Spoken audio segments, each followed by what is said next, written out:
Comunicación. Está con nosotros el magistrado del Tribunal Constitucional, pero además ponente en esta demanda competencial, que es el doctor Pedro Hernández. Bienvenido, gracias por estar con nosotros en el programa. Buenas noches, apreciada Mavila, a sus órdenes. Bien, lo que quería pedirle es que nos explique cuáles son los alcances y por qué toman ustedes esta decisión a raíz además de una ponencia que es suya, que entiendo, ¿no? Y el objetivo, digamos, de los puntos que ustedes han detallado aquí. Entre el blindaje y la protección tiene que haber un punto medio. ¿Usted diría que está en el punto medio? A ver, antes que nada, muy buenas noches, gracias por la Buenas noches, invitación. gracias. Sí, creo que la sentencia del tribunal es bastante equilibrada. Y esto es importante resaltarlo porque de lo que se trata aquí es de un proceso competencial donde precisamente el Poder Ejecutivo señaló que habían concretamente 4 carpetas fiscales y una resolución judicial que afectaban las competencias del presidente de la República en ejercicio, es importante tenerlo en cuenta, y la afectaban porque, digamos, no podían permitirle ejercer adecuadamente sus funciones. En esa lógica, el tribunal, en un largo debate, porque esto la magistrada Pacheco lo menciona en su fundamento de voto, por ejemplo, ha sido motivo de mucha deliberación, porque evidentemente no es un tema pacífico. Sin embargo, la argumentación del tribunal lo que ha hecho es básicamente rescatar la postura interpretativa que estuvo vigente en el Perú desde su época republicana fundacional hasta el año 2002. Me refiero al artículo 117. La interpretación del artículo 117 en una óptica fundamentalmente restrictiva que solamente autoriza la investigación y acusación de un presidente de la República solamente por las causales taxativamente señaladas. Pero que señaladas. claramente beneficia en la situación en la que se encuentra la señora Boluarte con una cantidad importante de carpetas fiscales abiertas, beneficia a esta mandataria. En particular. Importante precisar, Mavila, y la pregunta es interesante, porque nos permite señalar una cosa. El proceso competencial, si bien es cierto, tiene un accionante, que en este caso es alguno de los funcionarios habilitados por la Constitución, no es un proceso subjetivo, donde uno analice, digamos, la concesión o la vulneración de una situación particular de alguien. Lo que analiza, y por eso la catalogación, digamos, doctrinal de un proceso competencial es un proceso de control normativo, porque lo que analiza es precisamente qué competencias se tienen, y en ese sentido si hay o no la titularidad, o como en este caso, donde no se discute la titularidad, pero sí se discute cómo se ejerce. Entonces, lo que se diga, digamos, es pretexto el planteamiento de la demanda, pero lo que se dice no tiene nada que ver con una situación puntual. Es una perspectiva inclusive hacia adelante. De suyo, este tema interpretativo, vigente hasta el 2022 y que ahora el tribunal ha retomado, ha sido motivo de muchísimos procesos vinculados a presidentes anteriores. Entonces, eso es importante resaltarlo, ¿no? O sea, no es un proceso que tenga un rostro específico, sino es un tema que trata de buscar un equilibrio y una contemporización entre dos bienes constitucionales de una u otra manera que entran en conflicto. Le quisiera pedir que sea bastante claro, sobre todo con el público que nos está escuchando y viendo, para entender, a partir de hoy, la Fiscalía puede investigar al presidente, en qué circunstancias sí y en qué circunstancias no. Aquí, por ejemplo, dentro de los resúmenes que se han conocido, actos permitidos ante una noticia criminal, digamos, una denuncia periodística, ¿correcto? La Fiscalía de la Nación solo podrá realizar actos de investigación urgentes, inaplazables y estrictamente necesarios. Estos se limitan a tomar la declaración del presidente en Palacio de Gobierno, una o máximo 2 veces, realizar pedidos de información y solicitar la entrega de prueba documental. A esto, los críticos de este fallo, como la doctora Marianela Ledesma, dicen que la Fiscalía va a perder los elementos de prueba si se suspende la investigación y si no se le permite al Ministerio Público avanzar un poco más. Explíquenos, por favor, en qué medida el Ministerio Público puede salvaguardar todos los elementos que permitan continuar una investigación, digamos, justa, precisa, ¿no? Una vez que el presidente cese en funciones. Una primera situación es que afirmar que estos actos de investigación que se han habilitado podrían llevar a una afectación de la prueba, me parece que no es tan exacto. Porque para empezar, si lo que se ha sostenido permanentemente es que un presidente en el ejercicio de su poder puede cometer actos delictivos, es evidente que no lo hace solo. Entonces, evidentemente, tiene un conjunto de personas vinculadas de su entorno que precisamente pueden ser investigadas sin ningún tipo de limitación. O sea, y que además los actos de investigación que se están habilitando nos parecen, en la lógica de la línea argumentativa de la sentencia, que pueden ser absolutamente ponderados en el propósito de contemporizar la facultad investigativa, el Ministerio Público, el Poder Judicial y lo que viene a ser la perspectiva de la gestión y la gobernabilidad. Solamente una precisión adicional, si me lo permite. Sí, claro. No se trata de ninguna manera tampoco de reducir, y creo que eso es un error que podríamos por lo menos reflexionar a partir de esta sentencia, de si solamente, digamos, el control del poder de un presidente de la República, de cualquier alto funcionario del Estado, solamente se limita a una razón de justificación jurídica penal, no necesariamente. Y eso es un factor que también es importante analizar. Por ejemplo, la sentencia en ningún momento niega la posibilidad de que ante una flagrancia uno pueda tranquilamente viabilizar una investigación. Deme un ejemplo práctico, por favor. A ver, no sé, si por ejemplo un presidente amanece con un raptus violento, colérico y termina generando una situación de violencia, eso podría ser tranquilamente una agresión en el momento que podría justificar un procesamiento. Sí, estoy justamente tratando de ubicar los 9 puntos, ¿no?, que me parece que es el fundamento 126, exacto, me parece que son las pautas que son las pautas, las 9 reglas que impone ahora el Tribunal Constitucional en las investigaciones contra él o la presidenta ante un posible delito en función del presidente, ¿no?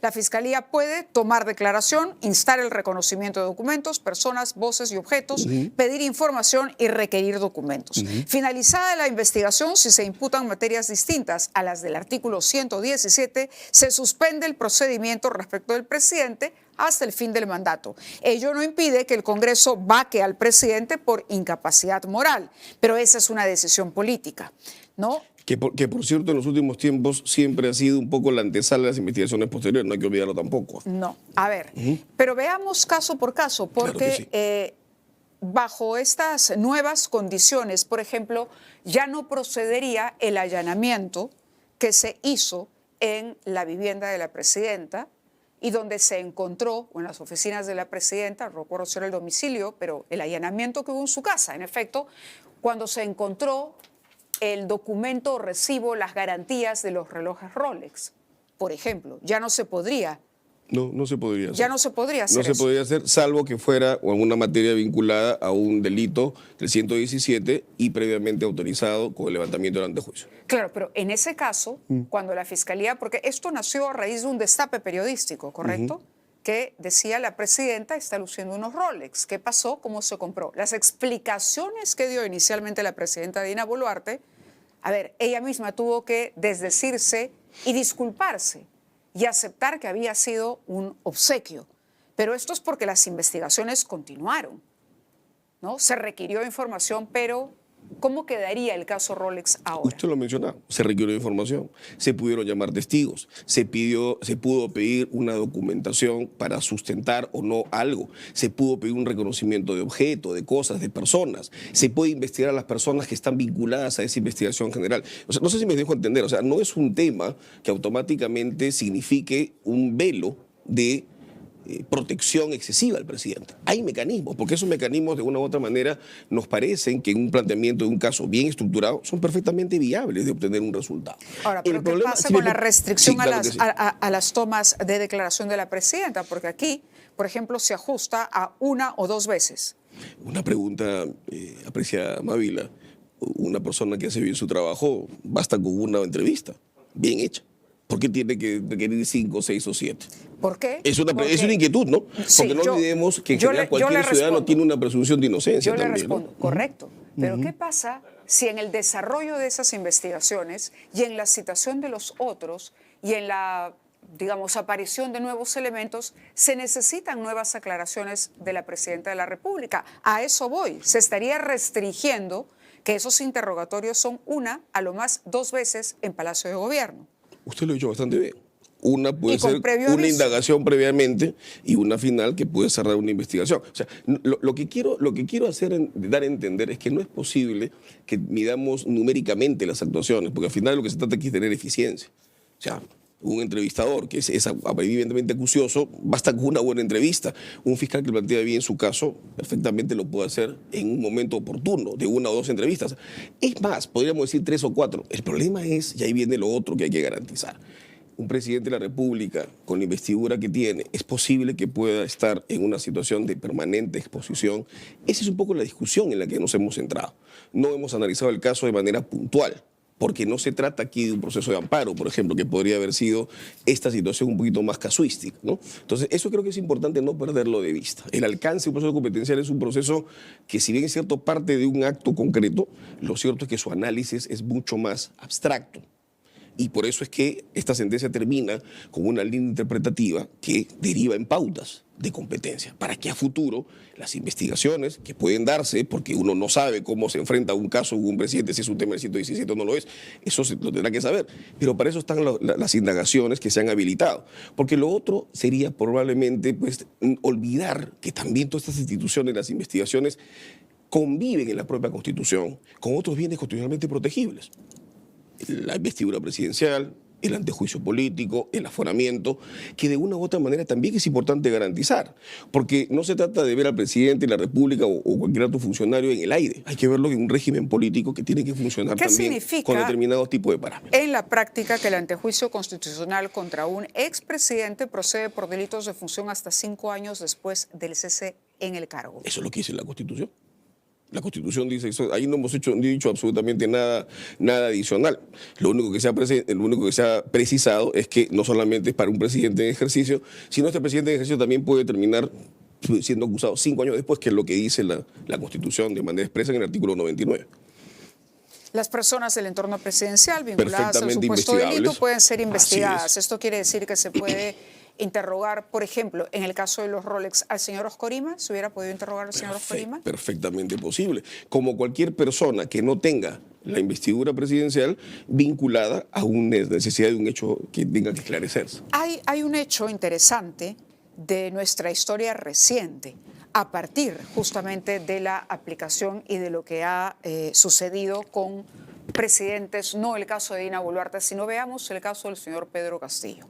El señor Pedro Castillo, la prensa hizo estas denuncias públicas, la casa de Zarratea, por ejemplo, fue un hallazgo del periodismo que vio cómo el presidente se reunía con personas en esta suerte de oficina paralela que tenía a Palacio de Gobierno.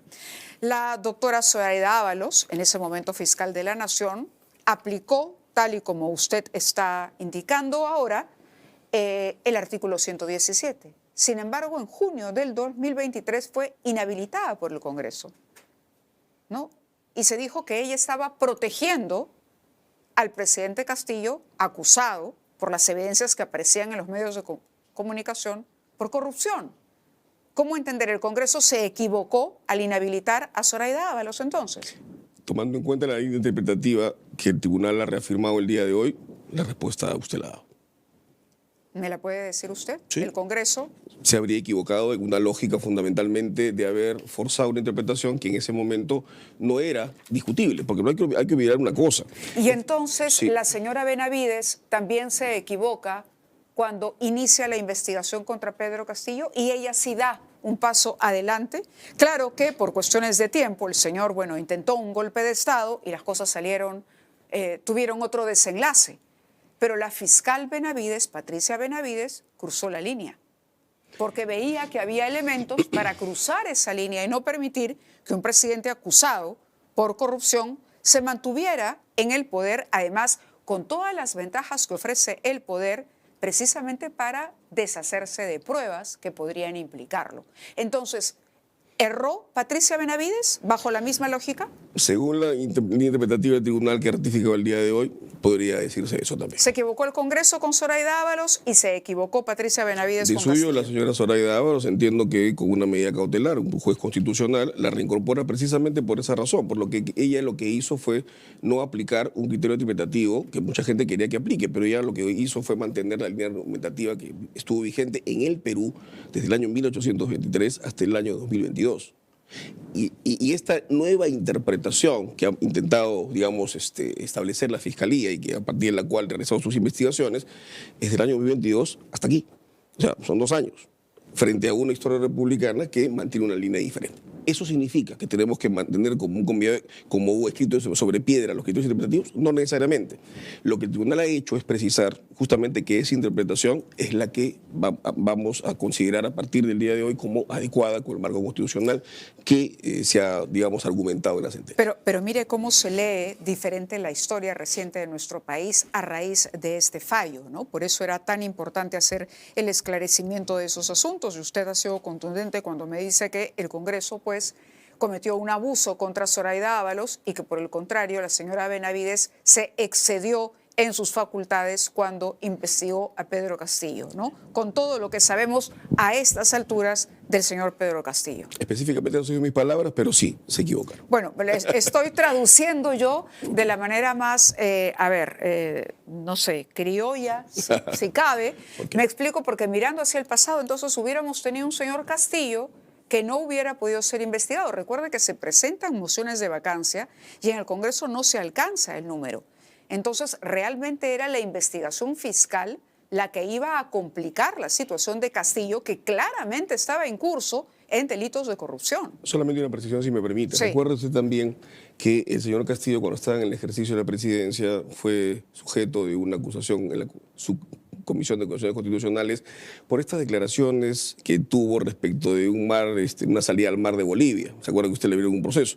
Ese proceso fue al amparo y el Tribunal Constitucional dijo que no se le podía investigar por las razones que, ¿no? Porque no estaba bien motivado, no estaba en 117, etc. Sin perjuicio de lo cual, y vuelvo a repetir, no necesariamente pensemos que la única forma de controlar el ejercicio del poder de cualquier acto dignatario es solamente el tema jurídico penal. O sea, usted lo ha dicho bien. Y esto es probablemente lo que normalmente se señala. No, claro, cuando uno va a una investigación de la Subcomisión de Acusaciones Constitucionales, pasa por el Parlamento, hay un tema político. Eso es verdad. Pero si usted analiza la historia reciente, todos los presidentes que después han sido investigados han pasado por la Subcomisión de Acusaciones Constitucionales y muchos de ellos han sido vacados inclusive. O sea, no hay que ver las instituciones como opuestas, hay que ver el entramado constitucional como una perspectiva de conjunto. Me refería al caso Castillo en particular, sí, porque no se conseguía. Luego se supo, por ejemplo, y se está investigando a congresistas que votaban, ¿no?, para bloquear las mociones de vacancia a cambio de favores políticos.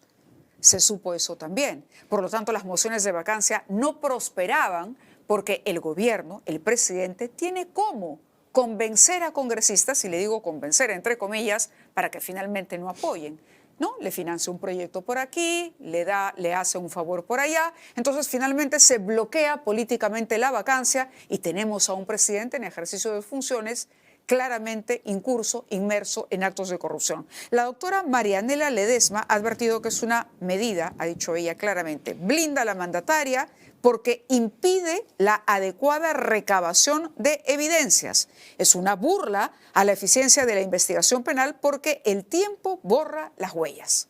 ¿Cómo respondería el comentario? En primer lugar, con mucho respeto, ¿no? La doctora Ledesma ha sido miembro del Tribunal Constitucional, ha sido presidente del Tribunal Constitucional, pero, como entenderá, en materia constitucional a veces hay diferentes posiciones y pareceres, ¿no? Por ejemplo, el tribunal que presidió la señora Ledesma aprobó la famosa negatoria fáctica. O sea, no sé si me dejo entender. Lo segundo, yo creo que es una exageración sostener lo que ella ha sostenido, porque evidentemente el tema del planteamiento que hace la sentencia no significa la posibilidad de no investigar. Lo que significa es acotar la investigación en el propósito de buscar contemporizarla con otros bienes constitucionales.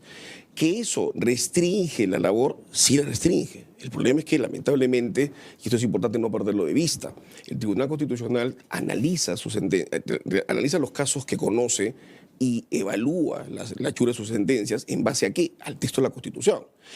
El problema es a veces, pienso yo, esperar del Tribunal Constitucional algo que no puede hacer. Y si lo hace, a veces es bastante riesgoso. Mire, hay otro porque el tribunal no es constituyente. Correcto, es poder constituido. Hay otro detalle interesante, sí, en el marco de lo que viene ocurriendo con el tema de la administración de justicia y el inicio, quién investiga qué. Dice, en este momento, dice la doctora Ledesma, Boluarte tiene en sus manos a la policía para las investigaciones. La policía depende del Ministerio del Interior. Teniendo en sus manos un aparato, una institución operativa para la persecución del crimen y de los delitos, ¿creen que al 2026 vamos a encontrar el escenario listo con las evidencias para que el Ministerio Público inicie su función? Solamente le comento algo, apreciada Mávila. Tal vez la señora Ledesma está haciendo un análisis en abstracto. En los casos que hemos analizado en esta materia competencial, las carpetas fiscales ya están hechas. O sea, lo que se ha suspendido es lo que ya se ha investigado. O sea, no es que indiscutiblemente ha habido una paralización de algo que no se haya hecho. De suyo, el tribunal ha sido muy prudente en la lógica resolutiva. Porque si usted analiza, por ejemplo, lo que dispone el Código de Proceso Constitucional respecto del proceso competencial, mandatoriamente se señala que el vicio, el acto viciado de incompetencia debe ser declarado nulo, lo cual hubiera significado declarar nulas las investigaciones. ¿Qué hizo el tribunal? Como justamente lo que se está analizando es un criterio interpretativo que al momento de realizar las investigaciones no estaba definido por este cambio de criterio que le digo en el 2022 hasta acá, el tribunal, por deferencia institucional al Ministerio Público y al Poder Judicial, no las anula, decide suspenderlas y asume que todo lo que se ha realizado es válido. Lo que está señalando y protegiendo es la investidura hasta que se retome el 2026. Yo no sé si uno puede ser pitonizo y decir que en el 2026 tendremos la misma configuración política, no lo creo. Lo más probable, viendo la lógica dinámica política del Perú, es que el presidente que sale no tiene mayoría en claro, entonces yo creo que ahí esa afirmación me parece un poco el fallo exagerado, no solamente, como usted ha dicho, tiene el nombre de la presidenta Boluarte, sino habla de la institución presidencial. Por eso, usted diría entonces en defensa de este fallo que ¿es un fallo que protege la gobernabilidad, que defiende la gobernabilidad? Es que justamente yo creo que uno de los factores importantes que esta sentencia pone en el tapete de discusión es precisamente cuestionar el criterio que se ha venido dando en los últimos 3 años. ¿Por qué? Porque la lectura de instituciones constitucionales ha sido procesal penal. Cuando uno habla de antejuicio, cuando uno habla de acusación constitucional, cuando uno habla de inmunidad presidencial y de otros miembros altos funcionarios del Estado. Cuando uno habla de juicio político, antejuicio político, en el fondo lo que está hablando son de garantías institucionales que protegen el régimen político. Y el régimen político tiene como eje, nos guste o no, al presidente, al titular de la presidencia en ejercicio. Y lo que la Constitución Histórica del Perú ha hecho desde 1823 hasta aquí es protegerlo. ¿Probablemente hay algo que mejorar? Sí, probablemente el artículo 117 puede ser motivo de mucha reflexión y debate, pero lo que no se puede hacer es que el Tribunal Constitucional se vuelva constituyente e invente cosas que no están. Entiendo. En todo caso, el camino es respetuosamente de la reforma constitucional del 117. Probablemente, eso es más, de suyo le comento y sin ser infidente, porque varios magistrados lo han mencionado en su fundamento de votos, fue parte de la discusión que hemos tenido. Como fue parte de la discusión el incorporar o no el tema de la flagrancia. O sea, y en sí, o sea, la presidenta Pacheco en su fundamento de voto escribe muy bien. Este probablemente ha sido una de las sentencias que más tiempo nos ha demorado analizar. De acuerdo. Por lo complicado, por lo complejo. Sin duda. Y también con esa previsión de consecuencias que siempre tenemos que tener en cuenta. Bien. Por lo que la gente iba a poder pensar, ¿no? Claro que sí. Es sobre todo, ¿no? Porque la idea es que un gobernante no aproveche el cargo, justamente, las herramientas que tiene a la mano, porque maneja el poder, maneja las instituciones, tiene una influencia que no tiene cualquier otro ciudadano. Y lamentablemente la historia reciente del Perú lo que nos ha demostrado, y eso salta a la vista si uno simplemente sobrevuela o visita la DIROES para darse cuenta de lo que estamos enfrentando, ¿no? Es que nuestros últimos mandatarios, nuestra clase política en general, está incurso permanentemente en problemas con la justicia. Le agradezco igual, doctor Pedro Hernández, gracias por estar con nosotros aquí en su calidad de ponente de esta demanda competencial, siendo parte del colegiado del tribunal. Muchas gracias.